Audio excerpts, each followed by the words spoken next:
Hi, it's Michael, and welcome to the podcast. Today I'm talking about self-talk.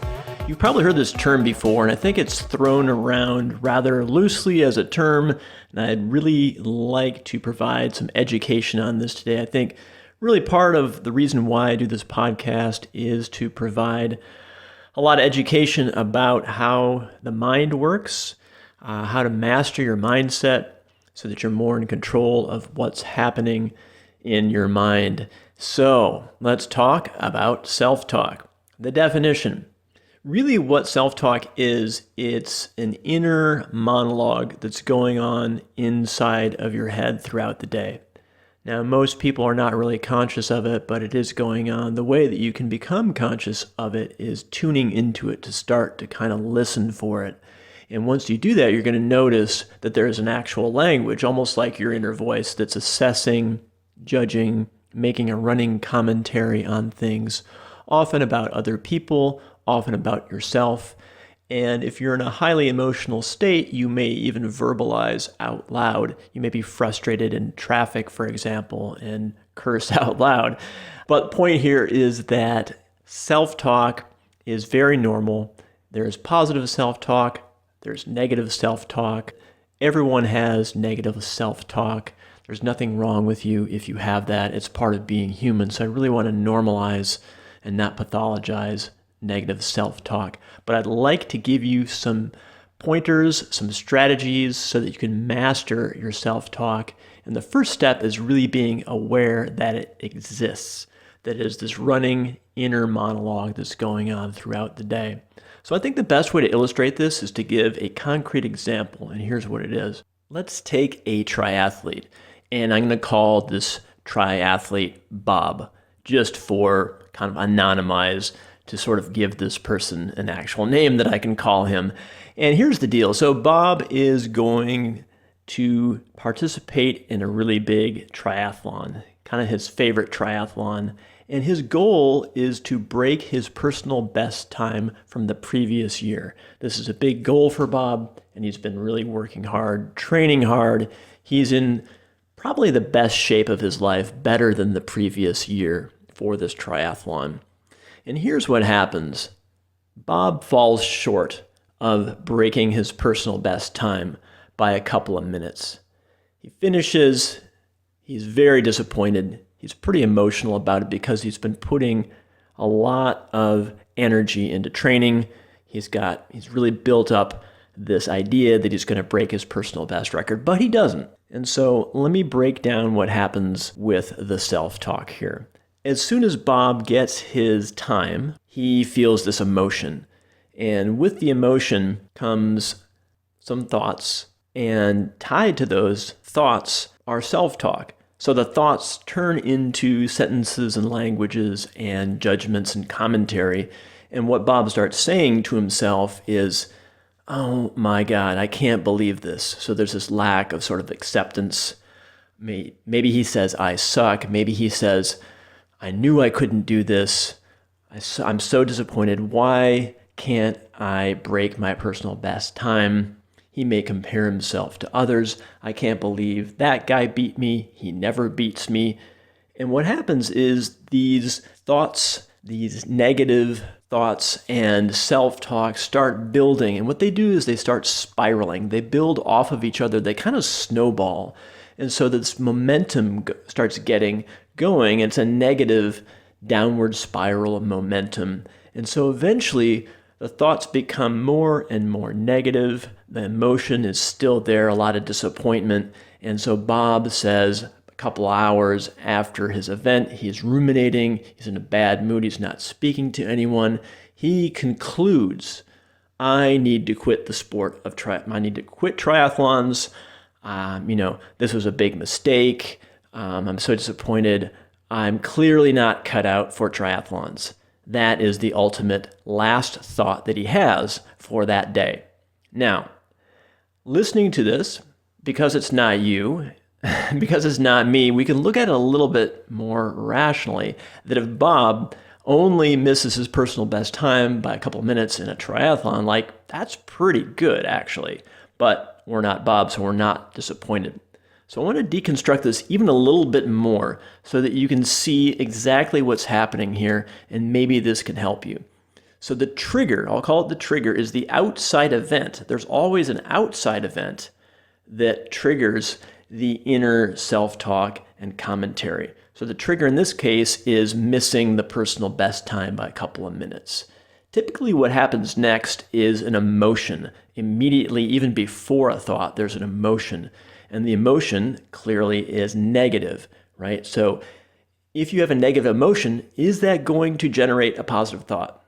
Probably not, right? Like it's going to generate a negative thought. So again, it goes trigger, outside event, followed by emotion, which generates a thought. Now, typically that next thought will generate another thought similar to the previous thought. And that thought will generate another thought, and so on, and so on, and so on, and it becomes this snowball effect, this spiral. So this is what happens, and during that entire time, there is commentary, I'll call it self-talk, going on after the initial emotion, after the trigger.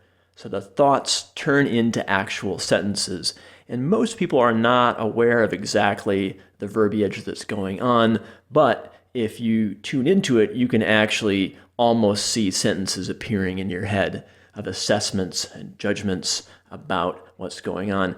And I want to normalize this again. This is what the human brain does. It's not you that's doing this, it's the human brain. So think about that for a second, what I just said. It's not you, it's your human brain. The human brain loves to solve problems. It's a problem-solving computer, and it's not always accurate if it's run on its own without the master looking at it. And the master is you. Now, because the brain is a problem-solving computer, it likes to make conclusions and judgments as quickly as possible. That's what it does because it's kind of built for primal times when we needed to make assessments and judgments on the fly really quickly. And it's really good at that, especially in primal situations. But in everyday life, sometimes it can get you in trouble. It can be overreactive. So I want to repeat this because I think this is really important. Your brain is a problem-solving computer. It wants to get to the conclusion as quickly as possible, even if it's not the right one. The brain feels better when it solves the problem. If it doesn't solve the problem, it spirals and tends to worry. And worry doesn't feel good. And during the worry, which is painful, which is anxiety, the brain is still working on solving the problem. But because it's in this emotional state, it's not really rational. So I had a professor in college who said, never make an important decision in a highly emotional state. When you're in a highly emotional state, what happens is your limbic system, which we call the lizard brain, is really highly activated when you're feeling a lot of emotions, be it positive or negative. And what happens during that time is that your prefrontal cortex, the thinking, rational part of your brain, actually is almost deactivated. You can even see this on a brain scan. So if you're in a highly emotional state, you literally cannot think logically. So think about you as the observer of this effect and as the executive. If you're in a highly emotional state, you can say to yourself, now is not a good time to make conclusions. I'm not actually able to think logically or rationally. If I calm myself down, blood will return to the prefrontal cortex and I'll have more logical faculties.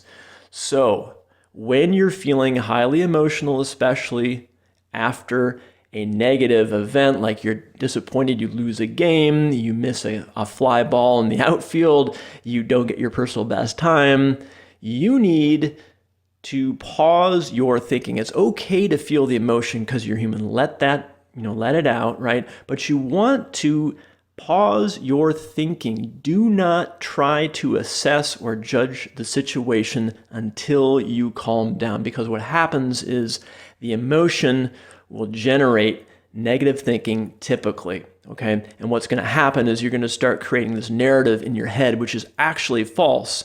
And each following thought after thought after thought will be based on an illogical premise, okay? Really want that to sink in. So please do not ruminate and try to assess and make decisions when you're feeling especially negative, because this is when all this negative self-talk comes up, and you can even look at it. You can even see this negative self-talk, like maybe I shouldn't race next weekend, maybe I should ask my coach to sit out the next game. Like these kinds of thoughts will start popping up, and they're very illogical, right? So be okay with not finding the conclusion. Remember, your brain is a problem-solving computer. Put it on pause, press the pause button. Be okay with the discomfort of not finding a conclusion to your anxiety, right?